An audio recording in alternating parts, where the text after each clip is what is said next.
Totoo nga bang tatlong hari talaga ang nagsidalaw sa kapanganakan ng ating Panginoong Kristo at ito ay may pangalan pa na Gaspar, Melchor at Baltasar? At totoo nga bang sa sabsaban siya dinalaw ng mga ito? Dahil ito ang ipinamulat sa atin ng sanlibutan nung tayo ay wala pa sa katotohanan na mayroong tatlong hari na nagsidalaw sa ating Panginoong Kristo. Wala po tayong nabasa dyan na tatlong hari at wala ring sinabing pangalan dyan. Okay. Yon ang problema sa sola escriptura. Walang nabasa sa Bible na mga pangalan daw, bakit ba may Melchor, Gaspar at Baltasar? At totoo nga ba na ito ay tatlong mga hari? Di daw umano ito mga hari, mga kapatid. Kundi ayon sa isang anti-Catholic, malinaw daw na itong mga mago na ito na nakipagkita kay Herodes ay hindi mga hari. At di daw, ayon sa kanya, sa Biblia, sa sabsaban nakipagkita sa nakipagtagpo at sumamba sa ating Panginoong Hesus nang isinilang na. Pero bakit ba, kung makita ninyo yung bilin ng Katoliko, abay, nasa sabsaban talaga. O nga, no? Ating tatalakayan at sasagutin natin siya. Samahan niyo ako. Kasi kamalingan, pag palaging inulit-ulit ay magmukha talaga ang katotohanan para sa ating mga kapatid na kulang ang kaalaman. Ang pagkadaya ay maranasan sa iba't ibang paraan. Pero napakasakit pag madaya tayo sa pananampalataya. Dahil nanganib pati ang ating kaluluwa. Viva Cristo Rey! Pro Dio et Ecclesia! Kumusta? Welcome. Late po tayo. Di na tayo na makapasok sa punto por punto dahil bago lang natapos, nag-una pa lang ako sa ngayon lang ginawang Christmas party sa mga CFD Labo chapter. So, kumusta sa lahat nating mga kapatid na sumusubaybay sa ating live streaming? At gusto ko ipabot dito din, happy birthday kay Kaburnok, no, na nagdiwang sa kaniyang kaarawan ngayon. Kumusta? Si Kaburnok. At di lang yan, happy birthday din kay kapatid na Jerelo Keles, CFD ng Diocese of Bacolod. Napaka-aktibong CFD ng Diocese sa Bacolod, no?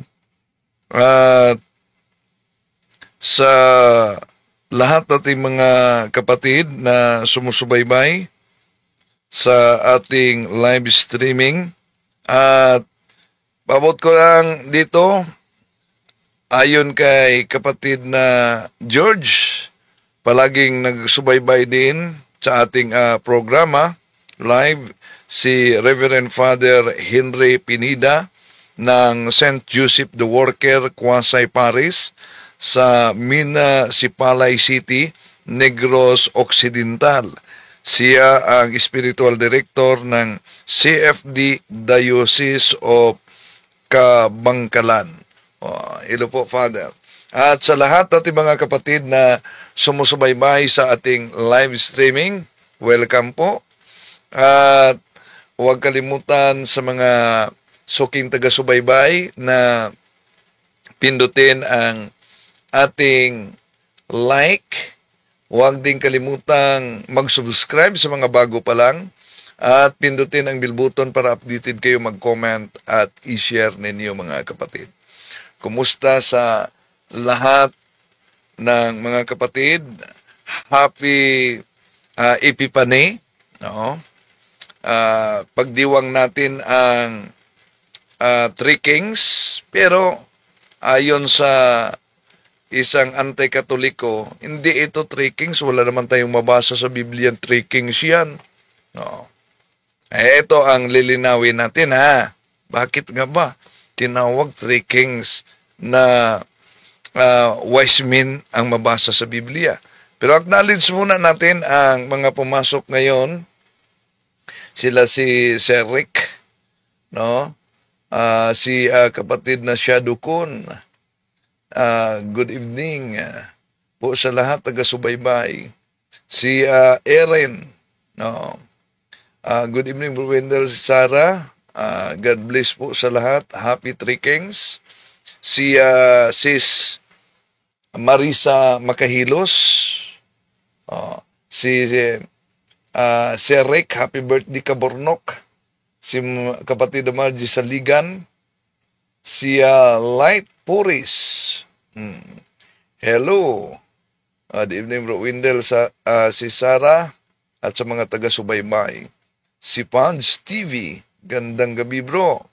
Si Sir Rick, Bro Wendell, tatawag po ako sa inyo son. Importante po, TY. Okay. Si, pakilala ka muna text mo muna. Si Virginia Bineraw. Good evening, Dian, Bro Wendell. Happy Three Kings sa lahat ng mga kapatid, Katoliko, watching from Calgary, Alberta, Canada. God bless po. Hello. Si Marieta Condis. Good evening, Bro Wendell. Si Delphine Rabago. Happy Three Kings. Si kapatid na Birda Iversabal. Si kapatid na Margie Saligan. Happy Epipani sa lahat, especially ay Bro Wendell, si Sarah, your family. God always your family forever. Amen and amen. Si kapatid na Verna Ibersabal, watching from Las Piñas City, Manila. Si Eulalia Galario. Happy Three Kings. Si Marieta Kundis, always present in the name of the Lord. Happy Three Kings. At sa mga kapatid natin diyan sa Pananampalataya at Katuwiran Facebook page, kumusta? Okay. Dami na nila din. Yan, si Sampagita Ganda, si Gisa Moridas, Merna Migito Galos, si Merlin Solarte sa Hong Kong. Oy.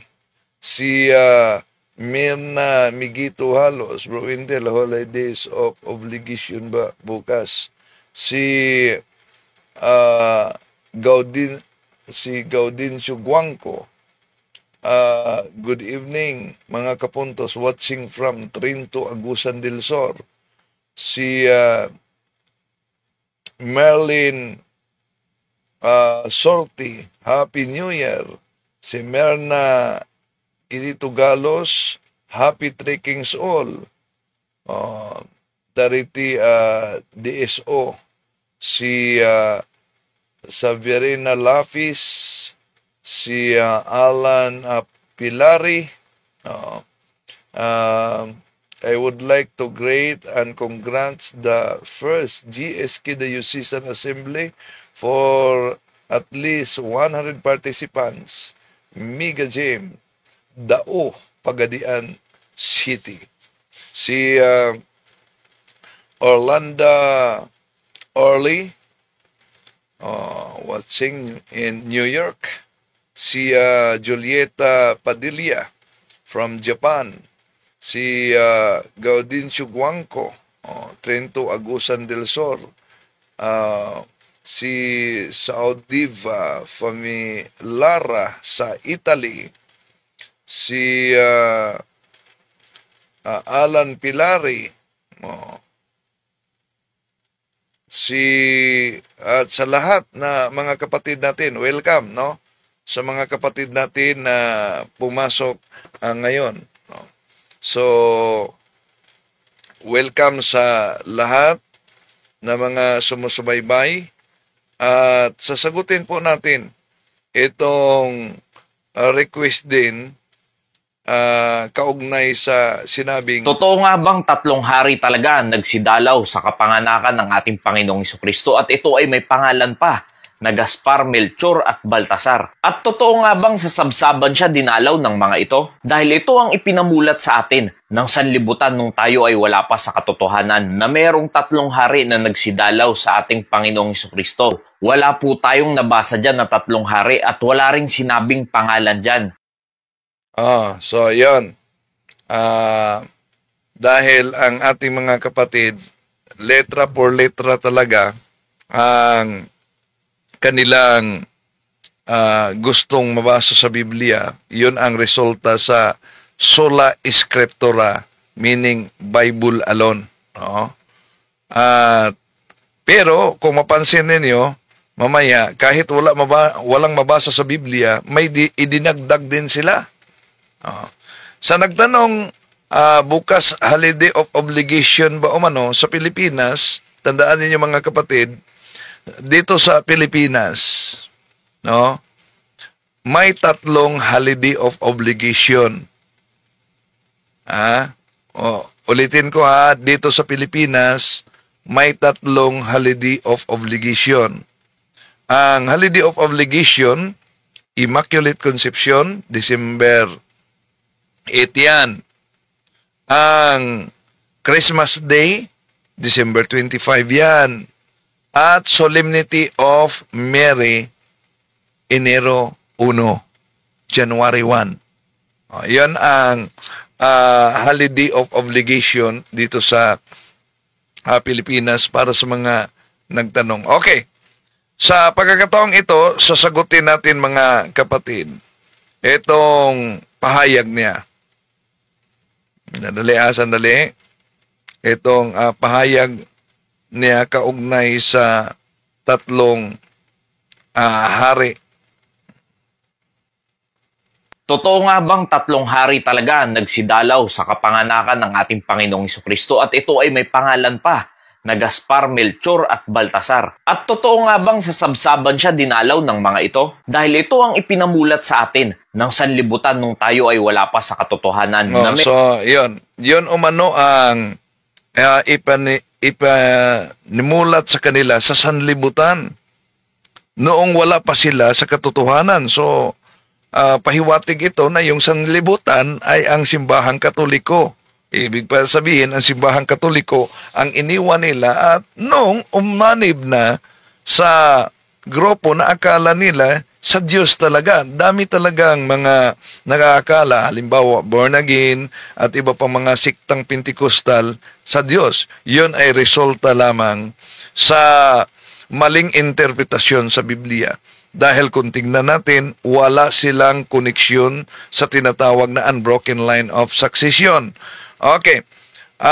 Marami din nagsabi na pag humihiwalay ka sa simbahang Katoliko, nasa katotohanan ka na. Yun ang maling akala nila dahil sa unang Juan Kapitulo 2, versikulo 18-19, nandito na ang mga antikristo. Sila ay galing sa atin, ngunit sila'y humihiwalay sa atin upang makilala na sila'y hindi talaga kasama natin. Okay. Ngayon, ano ang katunayan na ang Iglesia Katolika sa original Greek, gumagamit kasi siya ng Greek, pero yung pagbigkas niya sa Greek, maling-mali na. Mamaya, ipakita natin. Gumamit siya ng Greek. Sa Acts chapter 9, verse 31, Himien on Ecclesia Catholis, tis Judaias kay Galalias kay Samarias, erinin ekinyen oy kumudomini. Nandyan ang Ecclesia Catholis. So, lahat ng mga kasaysayan, kung tignan natin ang The Living Bible, salin ng Protestante, Job chapter 8 verse 8, read the books of history and see. No? Kailangan talaga tingnan natin ang kasaysayan. Okay, tuloy natin. Merong 3 hari na nagsidalaw sa ating Panginoong Jesucristo. Now, bibigyan po natin ng linaw at ng katotohanan ang kalituhan sa so nalito sila, bibigyan daw ng linaw at katotohanan, talagang nalito sila. Bakit tinawag na 3 kings at Di nga ba three kings dahil ito'y wise men? Oh. Bakit nga? Saan galing yung three kings? Isipan ng mga tao patungkol dito. And she brought forth her firstborn son, and wrapped him in swaddling clothes, and laid him in a manger, because there was no room for them in the inn. Now, totoo naman po na mayroong pasabsaban, at dyan pa nga inihiga ang Panginoong Jesucristo dahil sa wala na silang room na makita na kanilang tutuluyan upang doon manganak si Mary. Kaya dyan na lang sila napunta. Now, ang tanong, 3 hari nga ba talaga ang dumalaw sa ating Panginoong Jesucristo? At dyan nga ba sa pasabsaban siya dinalaw? Now, when Jesus was born in Bethlehem of Judea, in the days of Herod the king, behold, there came wise men from the east to Jerusalem. Now, wala po tayong nabasa dyan na 3 hari at wala ring sinabing pangalan dyan. Kundi... Ayan, no? Ito ang resulta sa letra por letra, mga kapatid. Pansinin niyo, dahil walang mabasa umanong pangalan sa Bible. Una, ang Katoliko, we are not Bible alone. Meron tayong teaching authority, meron tayong apostolic tradition.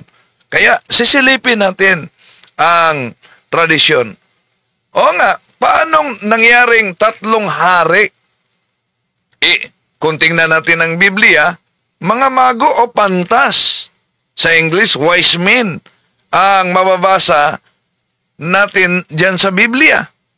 At sabi niya, hindi naman binanggit na 3 hari yung mga pantas. Kaya sa mga letra por letra na sola escritura, na ang salitang sola escritura o Bible alone, di naman mabasa sa Biblia, yon, ang paniniwala nila, sila'y nasa katotohanan na dahil mali ang aral na itinuturo at na tutunan daw nila noon sa sanlibutan. O na mga kapatid, lilinawin natin, totoo naman na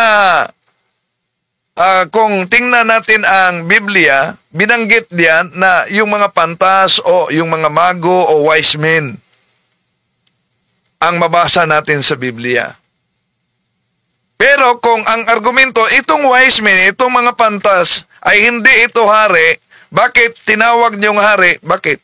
May mabasa ba din sa Biblia na itong mga mago, itong mga pantas ay di hari? Di po ba wala?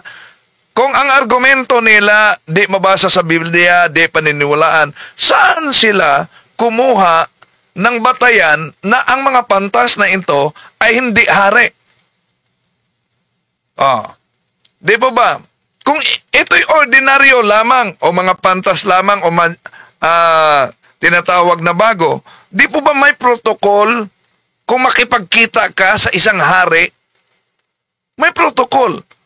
At ang madaling makipagkita sa isang hari, sa isang bansa, of course, yung mga hari. Pero, ano po bang batayan natin na itong tinatawag na mago o pantas, mga kapatid, ay mga hari din itong 3. Paano ito nagiging hari? Paano nalaman natin? Yun ang problema sa mga sola escriptura lang. Pero, kung tingnan natin, mga kapatid, malinaw na nakasulat talaga ay mga wise men, yung mga mago, na dumating at sabi na, wala namang mabasa ng mga hari ito. Una, wala naman tayong mabasa na hindi hari itong wise men, di po ba? Kung sundin natin ang kanilang argumento. At kung tingnan natin ang mabasa sa diyan, lalo na sa Mateo na ginamit niya, etong Mateo Kapitulo 2, versikulo 7, at ituloy natin sa 11. Ito ang mabasa natin. Nang mahatid ito, palihim na ipinatawag ni Herodes ang mga pantas at inosisa kung kailan lumitaw ang bituin. Sa 11, pagpasok sa bahay, nakita nila ang mga bata sa piling ni Maria na kaniyang ina. Nagpatira pa sila at sinamba ang bata. inihandog din nila sa kanya ang mga dala nilang insinso, aginto, insinso, at mera. Yon ang mabasa natin, mga kapatid. Tatlo, di ba?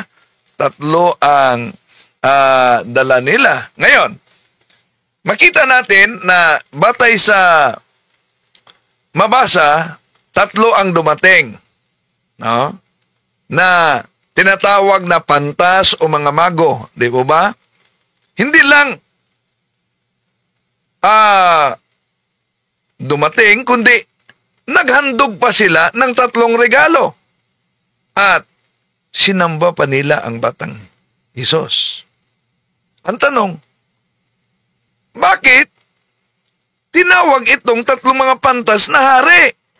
Dahil kung pag-aralan niyo ang Biblia, lalo na sa mga sola eskriptura, yun kasi ang katuparan mula sa propesiya, mula sa hula sa lumang tipan, na may mga haring dadating, may mga haring dadalaw at maghandog ng regalo at siya'y sasambahin. Alam niyo ba yan? Ha? Sige, sisilipin natin, mga kapatid. Ang Awit, Kapitulo 72, Gis 11. Mga haring nasa pulo at naroon sa Espanya, maghahandog ng kaloob upang parangalan siya. Pati rin ang hari ng Arabia at Ethiopia. May mga kaloob ding ibibigay sa kanya. Ang lahat ng mga hari gagalang sa harap niya. Mga bansay magpopore, maglilingkod sa tuwina. May hula pala sa Awit Kapitulo 72, 11 na may mga hari na maghahandog sa kanya. Hindi lang yan. Sa Isaiah chapter 60 verse 3, ito mabasa natin, mga kapatid. All nations will come to your light. Mighty kings will come to see your radiance. At kung tingnan natin sa Tagalog diyan, mga kapatid, no? Itong tatlong pantas na ito, no? Kung tingnan natin ang mabasa sa Isaias, no? Ito sa aklat ni Propeta Isaias, 60. Simulan natin sa 1. Ano ang mabasa diyan sa 1? Ito ang mabasa natin sa 1. Ikaw ay bumangon. Sumilang ka, sapagkat ang iyong liwanag ay dumating. At ang kaluwalhatian ng Panginoon ay sumikat sa iyo. Ituloy natin. Ang nagkasulat sa 3. At ang mga bansa ay paroroon sa iyong liwanag. At ang mga hari sa ningning ng inyong sikat. Ngayon, sabi niya, bakit sa aral ng mga Katoliko, itong mga hari na ito, di naman ito nakipagkita sa ating Panginoong Hesus doon sa sabsaban, sa bahay. Malinaw na sa bahay. Itong naghahandog na ito. Ngayon, ating isa-isahin yung kaniyang argumento. Ang binanggit po dyan ay wise men o kilala rin sa tawag na magi. Magi. Wala tayong tutol dyan. Pero yung sabi niya, bakit may pangalan? Una, hindi lang tayo Bible alone. Meron tayo mga apostolic tradition. Kahit sa Bible, may mabasa tayong tradisyon. Ito, 2 Thessalonians chapter 2 verse 15. Stand firm then, brethren, and keep the traditions that we taught you, whether by word or mouth or by letter. O, see? So, maliban sa teaching authority o magisterium, meron din tayong tradisyon.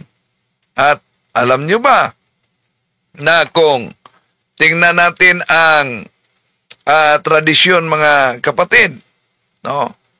Bakit pinangalanan niyan na Melchor, Gaspar at Baltasar?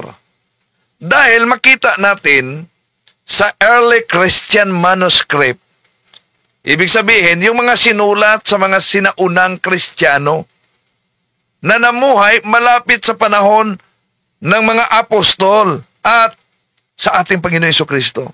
Kaya mas alam nila ang kasaysayan sa panahon dahil mas malapit sila sa pangyayari. At yung tatlong mago na yan, tinatawag talaga nilang hari at kinikilala nila sa pangalang Melchor, Gaspar at Baltasar. Asan yan mabasa sa kung tingnan natin ang early Christian manuscript, nasa tinatawag na Excepta Latina Barbare. No? Mabasa natin, ito ang makita natin, mga kapatid. At the time in the reign of Augustus, on 1st January, the Magi brought the gifts and worshipped them. The names of the Magi were Bitisaria, Melchor, and Gataspa. So, ito ang sulat, mga kapatid, sa early Christian pa ito, ha? Pinangalanan na dito. Di lang yan.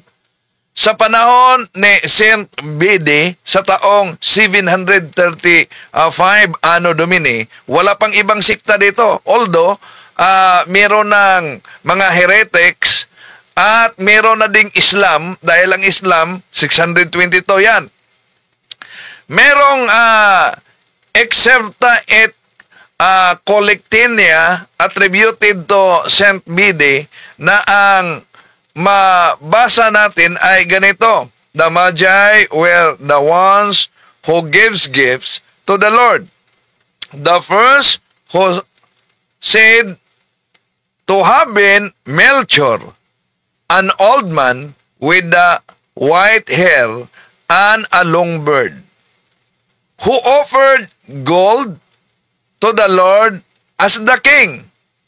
The second, Gaspar by name, young and beardless and ruddy complexioned, honored him as God by his gift of incense, an oblation worthy of divinity.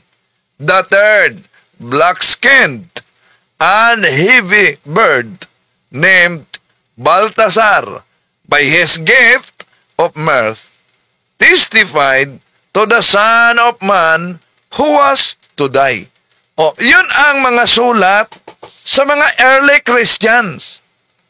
Ang problema kasi nila, wala silang tradisyon. At kung tingnan natin ang kasaysayan dito, mga kapatid, batay sa mga tradisyon, mula, etong tatlong wise men ay kahit binanggit sa Bible na mga pantas ito, pero sa early Christians, kinikilala na ito na tatlong hari, kahit na sa sulat ni Origen sa taong 184 Anno Domini to 254 Anno Domini. Itong tatlong pantas ay kinikilala nila sa kanilang sulat na Three Kings. Yun din sa panahon ni Saint Leo the Great sa taong 400 to 461 Anno Domini. Kinikilala din itong tatlong mga pantas na tatlong hari. Ganon din ang mabasa sa Sulat ni Saint Maximus of Turin sa taong 380-465 na itong tatlong pantas ay tinatawag na tatlong hari. At ayon sa kasaysayan, mga kapatid, at tradisyon at sa history, kung pag-aralan natin, sa ika-5 century, no? 5th century, sa panahon ng early Christian, itong tatlong pantas, mga kapatid, na dumalaw sa ating Panginoon, alam nyo ba, batay sa kasaysayan, si Santo Tomas, ang apostol ng ating Panginoong Hesus, ang nagbinyag nila 40 years later sa pagpunta nila sa Panginoong Hesus, at nangyari yan sa India. At ayon sa kasaysayan, si Santo Tomas the Apostle ang nag-ordina sa kanila na magiging pare. Magiging pare. At ipinagdiwang ang kanilang kapistahan noong taong 54 Anno Domini. Ipinagdiwang na ang kapistahan nitong Three Kings, mga kapatid. 54 Anno Domini pa lang. At itong si ipinagdiwang na ito, itong kinikilalang mga santo, si Saint Melchor, sa kapistahan sa namatay sa kapista, at ipinagdiwang January 1, at ang kanyang gulang ay 116 years old. Si Saint Baltasar noong January 6, at ang kanyang gulang ay 112 years old.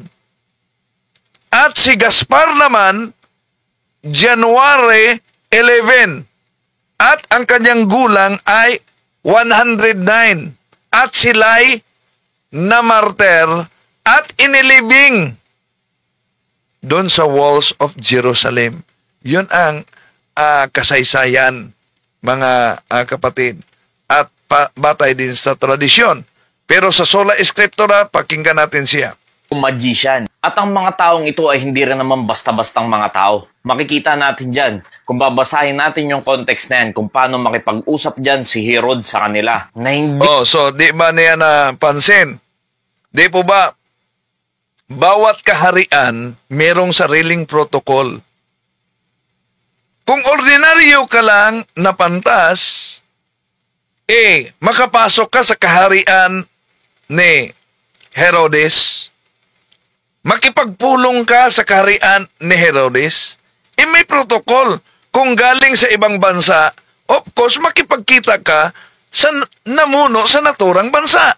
Tuloy natin. Hindi niya kinakausap itong mga ito na parabang napakababang mga tao. At kung ating pag-aaralan po, itong mga wise men na ito ay may alam patungkol sa astrology. Yan yung mga nag-aaral patungkol sa mga bagay na nasa labas ng mundo. At dahil sa nag-aaral sila patungkol sa astrology, nang makita nila itong bituin na ito, ay alam nila na ito na ang ipapanganak na hari ng mga Hudyo, at ito ay kanilang sasambahin. Saying, "Where is he that is born King of the Jews? For we have seen his star in the east, and are come to worship him." Nakita niyo po yung mainly reason kung bakit gusto nila makita ang Panginoong Hesukristo. Para ito ay kanilang sambahin. Na kahit na hindi naman talaga sila literal na taga-Israel dahil sila ay galing pang Mesopotamia, pero alam naman natin na ang Babylonia ay sinakop ang Israel. At ang pagsakop nila... napansin nyo? Di niya paniniwalaan dito na Three Kings walang mabasa. Di ba? Pero, sabi niya, and are come to worship him. Nakita niyo po yung mainly reason kung bakit gusto nila makita ang Panginoong Hesukristo. Para ito ay kanilang sambahin. Na kahit na hindi naman talaga sila literal na taga-Israel dahil sila ay galing pang Mesopotamia. Sige, ngayon. Kung ang batayan niya ay Biblia, at di paniniwalaan na ang pangalan nito ay Melchor, Gaspar, Baltasar dahil wala'y mabasa sa Biblia. Asan siya nanguha na itong tatlo ay taga Mesopotamia? Di po ba tutol siya na tatlong hari itong tatlong pantas dahil walang mabasa? Pero inaamin naman niya na di basta-basta itong tatlong pantas dahil nakipagpulong nga. Nakipagpulong nga si Herodes. Oh. Pero sabi niya, galing ito sa Mesopotamia. Oh, akala ko ba, pag di mabasa sa Biblia, di dapat paniwalaan. Pero, nang sinabing galing sa Mesopotamia, bakit sa San Mateo na binanggit niya, mabasa ba yan sa Biblia? Di po ba, di naman yan mabasa sa Biblia? O asan yung sinabi nila, pag di mabasa sa Biblia, di dapat paniniwalaan? Yun ang problema sa mga kapatid natin. Na una, wala namang sariling Biblia, basta lang nakibasa at yun, interpret na. Pero alam naman natin na ang Babylonia ay sinakop ang Israel.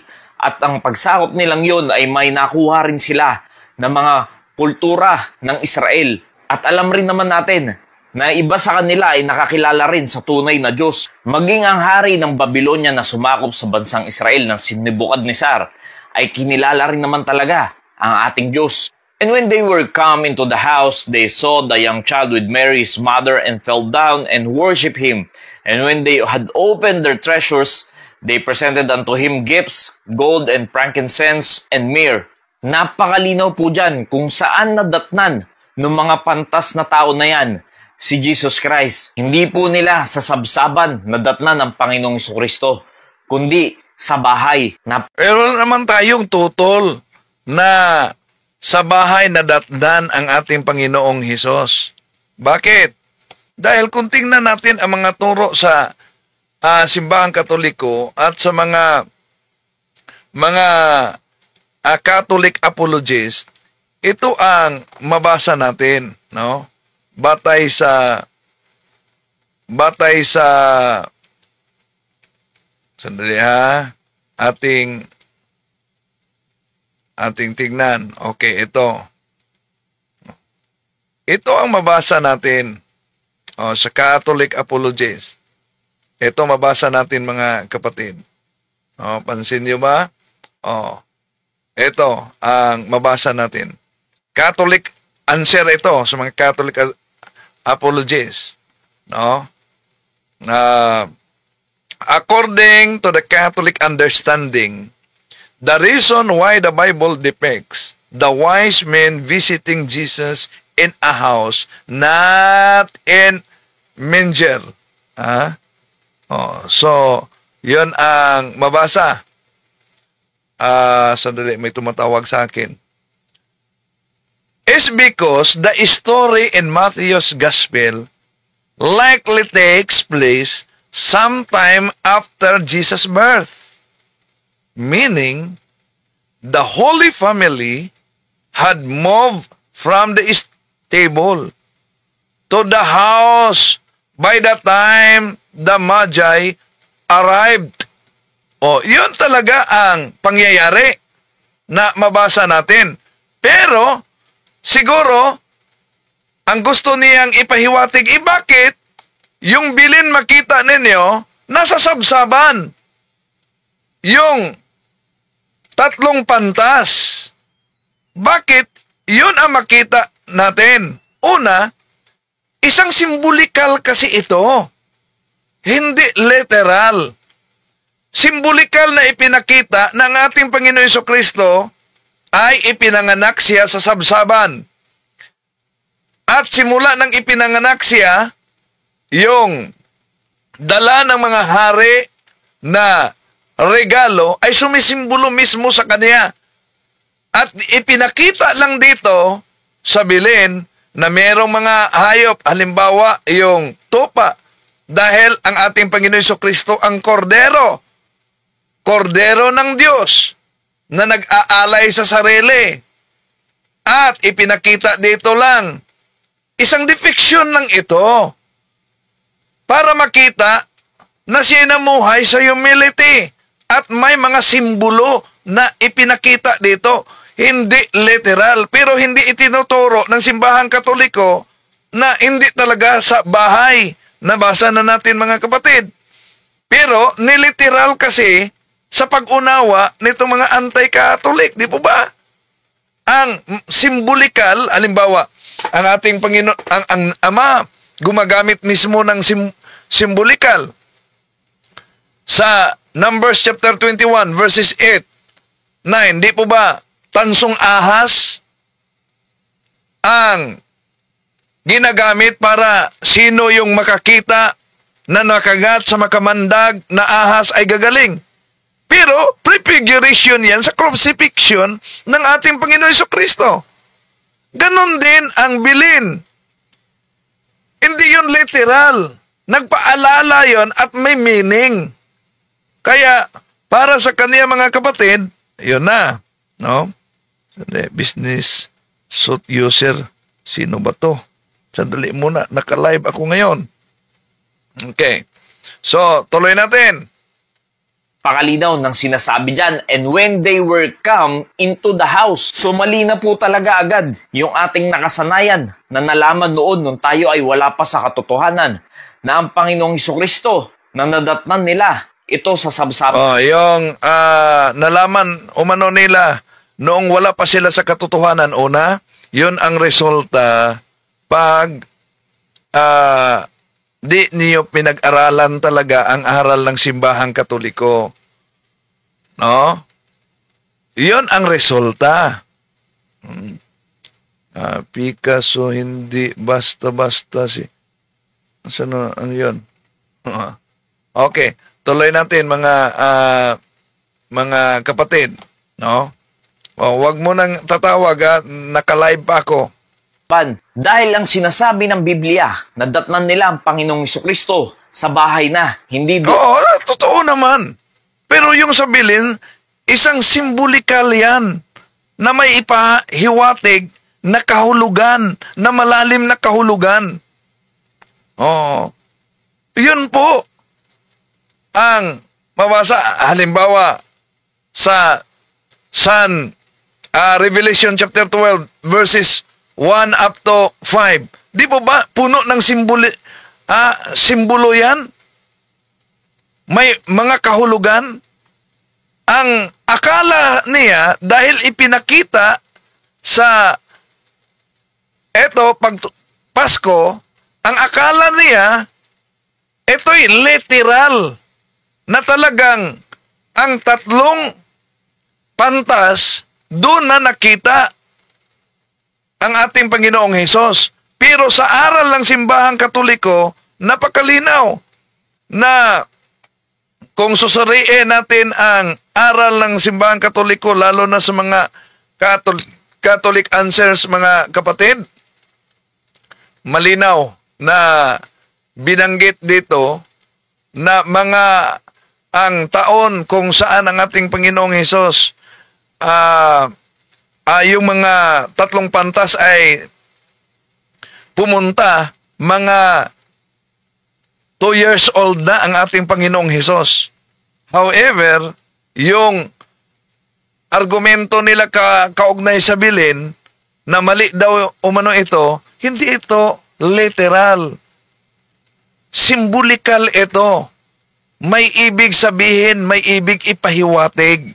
Yun po ang simbolo. Okay, tuloy natin.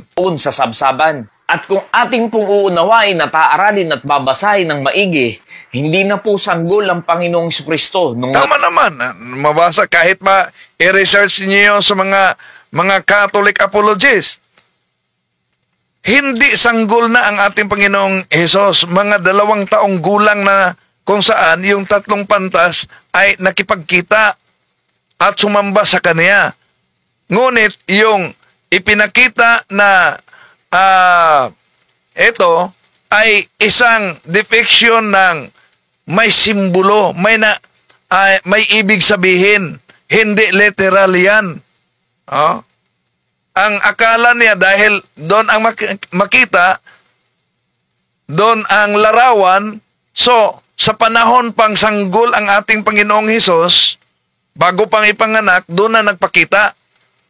O doon na dumalaw. Nadatnan ng mga pantas na ito. They saw the young child with Mary, his mother. Ito na.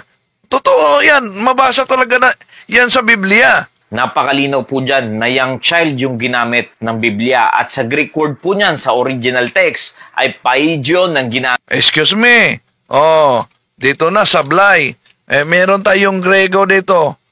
Paidion daw umano ang mabasa. Bakit? Dahil kung tingnan kasi natin ang Greek, sa Greek Bible, pakita natin ang sa Greek, ito kasi ang mabasa, mga kapatid. Yan sa Greek. Ito ang child. Sa Greek, sabi niya, paidion. Ito daw, paidion. Ang pagbigkas niya, paidion. Akala niya ito'y in. Hindi yan in. You yan. So, yan mahirap talaga pag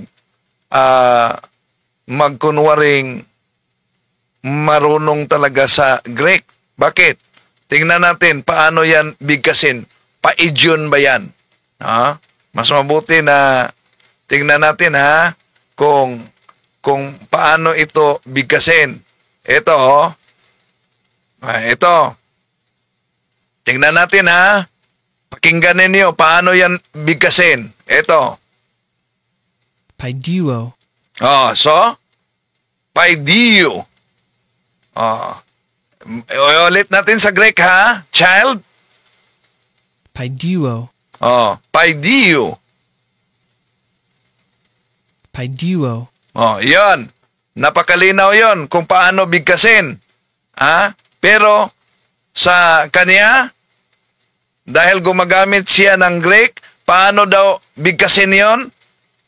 Na po sanggol ang Panginoong Jesucristo nung nadatnan ng mga pantas na ito. They saw the young child with Mary, his mother. Napakalinaw po dyan na young child yung ginamit ng Biblia. At sa Greek word po niyan, sa original text, ay paidion ang ginamit. Paidion ang ginagamit. Pero, para talagang marunong talaga siya ng Greek, no? Pero, napansin ninyo, ang tamang pagbigkas dito, hindi paidion. Akala niya in itong yo. Ito, ulitin natin. Paano bigkasin yan? Kung paidion ba yan? So, ulitin natin, Ito. Paidio. So, ano daw? Paidio. Hindi paidion. Hindi paidion. So, wala tayong total diyan. Pero kung para sa kanila, mali ang sasanlibutan daw, at ang sasanlibutan ang parang pinatatamaan niya dito, ang Katoliko, yun ang problema. Kung ang sinusunod niyo, Bible alone lang. Dahil ang salitang Bible alone, di naman yan mabasa sa Biblia, di po ba? Walang mabasa sa Biblia na Bible alone. Pangalawa, yung sinabi niyang taga Mesopotamia, lalo nang walang mabasa sa Biblia, kontra na sa sinabi niya, pag di mabasa sa Biblia, di dapat paniniwalaan.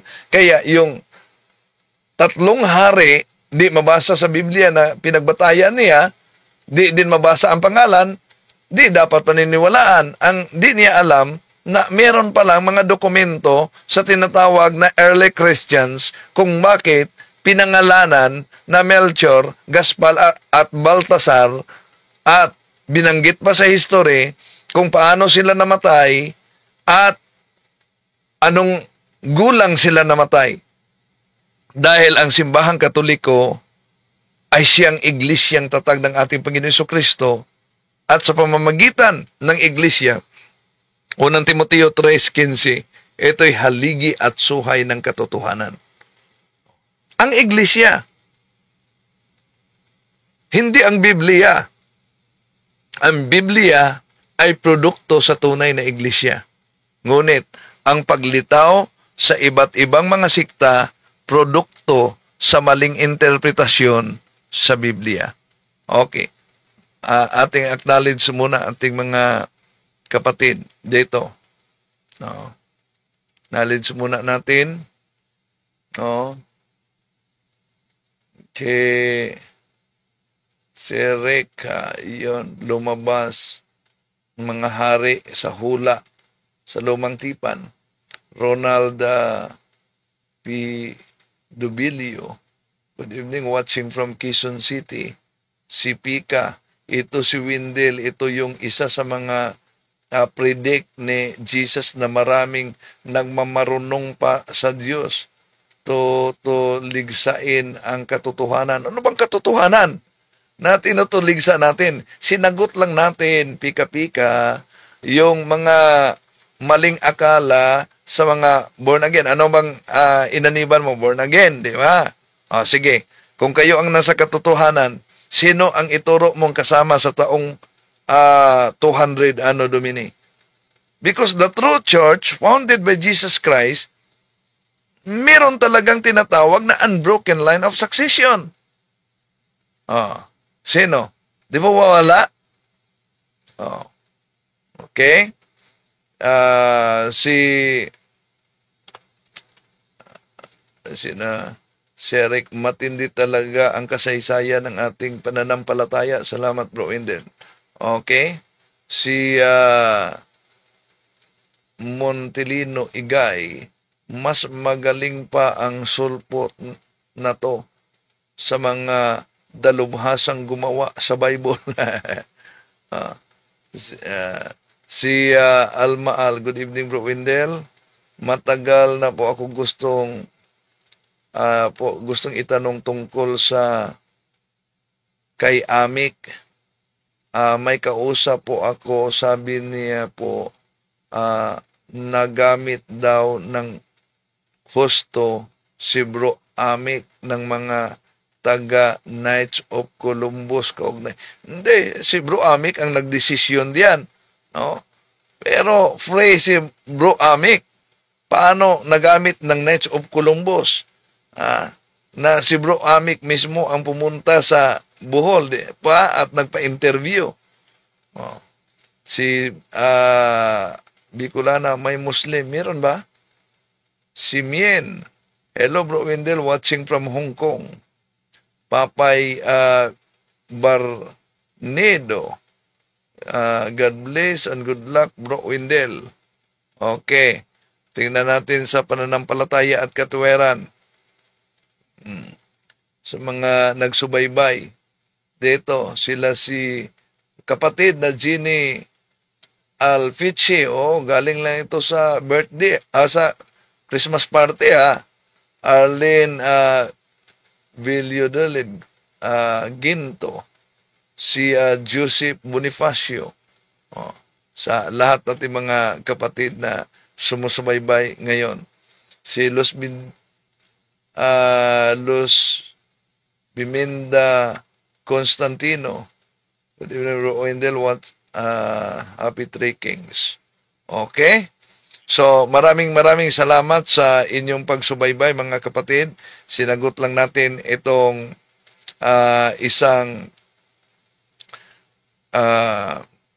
mga ngaral na ito na gumagamit pa siya ng Greek para pagsuporta sa kanyang pahayag. Pero kung ang pagpigkas mismo sa Greek mali na, ano pa kaya ang interpretasyon sa Biblia? Di natin layunin na saktan damdamin ng ating mga kapatid sa bayang pananampalataya. Ipagdasal po natin sila dahil sabi ng ating Panginoon, San Juan 17:17, Sanctifica ius in veritate, sermo tuos veritas est. Maraming salamat mo. Hanggang sa muli, ito inyong lingkod, Brother Wendell Talibong. Bye-bye. To make His message known is our responsibility. So here we are to pledge our lives to the Lord of eternity.